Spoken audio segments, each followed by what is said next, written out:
ഉണ്ടാക്കാൻ പോകുന്നത് ദോശമാവ് കൊണ്ട് ഉണ്ണിയപ്പം പോലെയുള്ള ഒരു സ്നാക്കാണ്.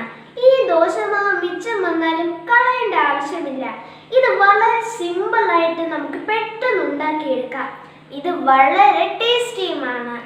നിങ്ങൾക്ക് ഞങ്ങളുടെ ഈ വീഡിയോ ഇഷ്ടമാവുകയാണെങ്കിൽ ലൈക്ക് ചെയ്യാനും ഷെയർ ചെയ്യാനും ഞങ്ങളുടെ ചാനൽ സബ്സ്ക്രൈബ് ചെയ്യാനും ഒന്നും കൂടി ഓർമ്മിപ്പിക്കുക. അപ്പോൾ നമുക്ക് ഇതെങ്ങനെയാണ് ഉണ്ടാക്കുന്നതെന്ന് നോക്കാം. ഇതാണ് ദോശമാവ് കൊണ്ടുണ്ടാക്കിയ ഉണ്ണിയപ്പം പോലെയുള്ള ടേസ്റ്റി സ്നാക്ക്. പല സ്ഥലങ്ങളിലും ഇതിനെ പനിയാരം എന്ന് പറയാറുണ്ട്.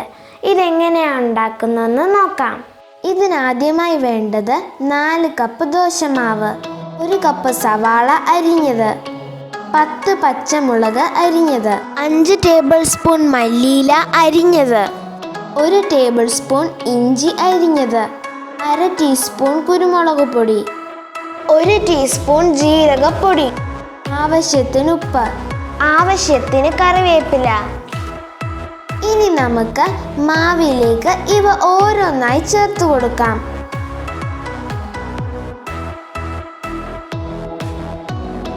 എന്നിട്ട് ഇതുപോലെ നന്നായി ഒന്ന് ഇളക്കി എല്ലാം കൂടി ഒന്ന് യോജിപ്പിച്ചു കൊടുക്കാം. ഇനി ഇതിലേക്ക് ഉപ്പ്, കുരുമുളക് പൊടി, ജീരകപ്പൊടി എന്നിവ ചേർത്ത് കൊടുക്കാം. എന്നിട്ട് വീണ്ടും നന്നായി ഒന്ന് ഇളക്കി കൊടുക്കാം. ഇനി ഇതുപോലെ ഒരു ഉണ്ണിയപ്പ ചട്ടിയിലെ തിളച്ച എണ്ണയിലേക്ക് നമുക്ക് മാവ് ഒഴിച്ചു കൊടുക്കാം.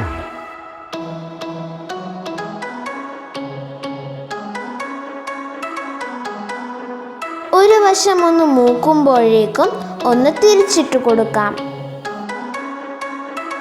നമ്മുടെ ദോശമാവ് കൊണ്ടുള്ള ഉണ്ണിയപ്പം എല്ലാം മൂത്ത് വന്നിട്ടുണ്ട്. ഇനി നമുക്കവ ഓരോന്നായി എടുക്കാം. ഇനി ബാക്കി മാവും കൂടി നമുക്ക് ഇതുപോലെ ഒഴിച്ചു കൊടുക്കാം. അപ്പോൾ നമ്മുടെ ദോശമാവ് കൊണ്ടുള്ള ഉണ്ണിയപ്പം എല്ലാം റെഡി ആയിട്ടുണ്ട്. ഇനി ഇത് കഴിക്കാനായി ഒരു ചട്നി തയ്യാറാക്കാം. അതിന് വേണ്ടത് 1 കപ്പ് തക്കാളി, 6-7 പച്ചമുളക്, ചെറിയ കഷ്ണം ഇഞ്ചി അരിഞ്ഞത്, 6 വെളുത്തുള്ളി അല്ലി, കുറച്ച് കറിവേപ്പില, ആവശ്യത്തിന് ഉപ്പ്, ഒരു വളരെ ചെറിയ കഷ്ണം പുളി, 1 സവാള അരിഞ്ഞത്. ഇനി പാനിലെ ചൂടായ എണ്ണയിലേക്ക് ഇവയെല്ലാം കൂടി ഇട്ട് വഴറ്റിയെടുക്കാം.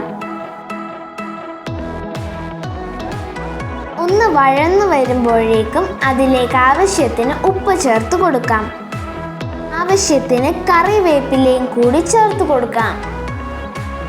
എല്ലാം നന്നായി വഴന്നു വന്നിട്ടുണ്ട്. ഒന്ന് തണുത്ത ശേഷം അത് നമുക്ക് അരച്ചെടുക്കാം. ഇതാ നമ്മൾ ചട്നി അരച്ചെടുത്തിട്ടുണ്ട്. വേണമെന്നുണ്ടെങ്കിൽ കടുക് വറുത്തെടുക്കാം. നമ്മുടെ കുഴി പനിയാരവും ചട്നിയും റെഡി ആയിട്ടുണ്ട്. ഇനി നമുക്കിത് സെർവ് ചെയ്യാം.